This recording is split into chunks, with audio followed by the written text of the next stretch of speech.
I was recently streaming Metal Gear Solid 5. And during that stream, there was an interesting conversation that kind of popped up.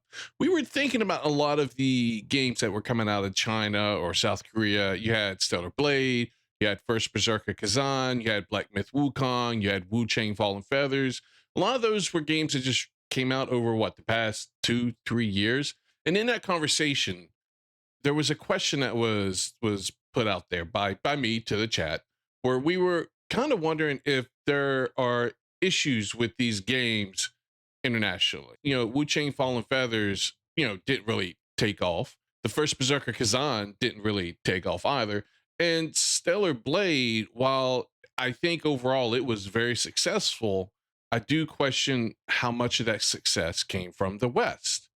And that's kind of the question that's being posed is can these games made from China and South Korea? Now we're not including Japan. Japan is like the originator of digital video games. I mean, back in the 90s, you had the Nintendo, the Super Nintendo, and then it just progressed into modern day stuff. Sony PlayStation that originated in Japan.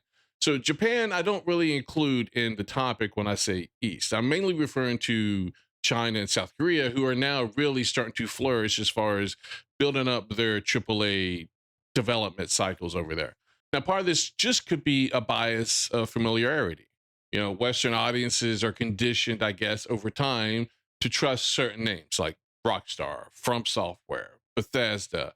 I would say Ubisoft, but that has taken a hit lately. Even Bethesda has taken a hit. Meanwhile, when a new AAA game comes out of China or South Korea, the default attitude a lot of times, I guess, would be skepticism. Now, one of the examples I think we can use to kind of maybe shed a little bit of light on this is Black Myth Wukong. When they first released trailers for this game, they were gorgeous and it went viral. But a lot of people, a lot of early commentary was this must be fake, or it'll never run like that, or it's just another tech demo.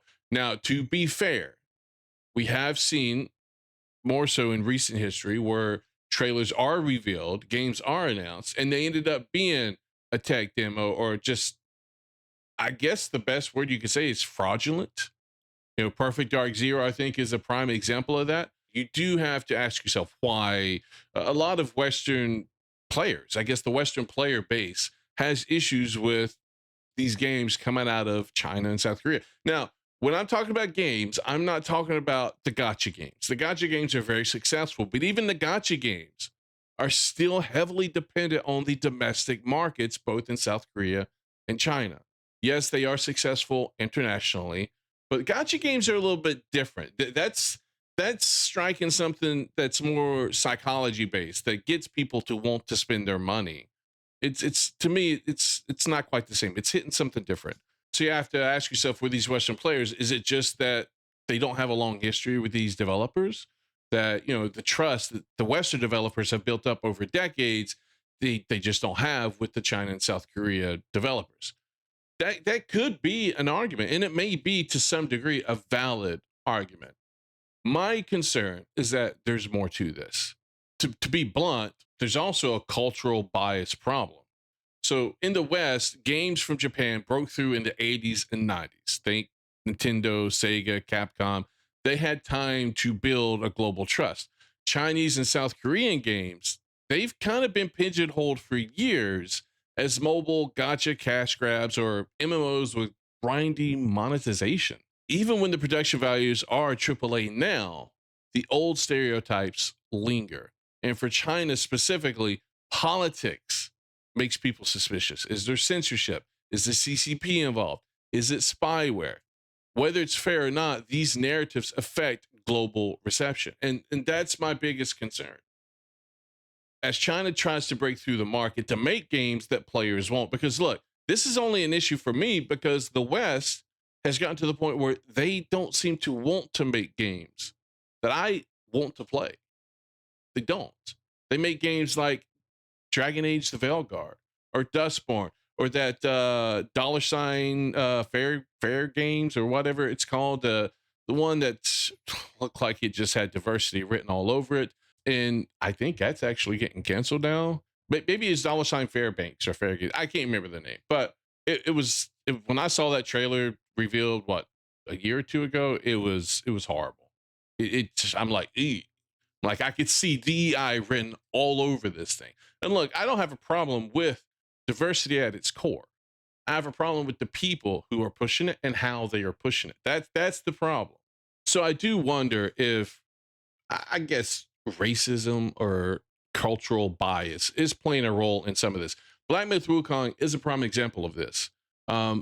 It wasn't very big in the West. The vast majority of its player base was China, and you could tell by when it peaked on SteamDB. The time zones of when it peaked on SteamDB definitely indicated that those players were in China. Now, Steam doesn't unfortunately tell you the region of these players, which I wish it would. In fact, that Steam, Valve, I think that's something you honestly should be putting in your Steam DB charts. I really think you should, but they don't. Maybe there's a good reason not. I don't know. Now, another concern is gameplay versus spectacle, right? Western players often say Chinese or Korean games look amazing in trailers, but they aren't proven in gameplay. Meanwhile, Western AAA studios can coast on name recognition alone. People assume the gameplay will eventually work itself out. There is a double standard here. Western games get the benefit of the doubt. Eastern games don't. Now, again, that the double standard completely could be built up off of trust, off of name recognition. They played a lot of games from these developers in the name. Like look at Blizzard. Blizzard's a well-known name. You started out with not World of Warcraft, but Warcraft itself. You had the RTS games? You had Warcraft 1, Warcraft 2, Warcraft 3, which is, from my opinion, probably the most popular Warcraft game. It was Warcraft 3, The Frozen Throne with the Lich King.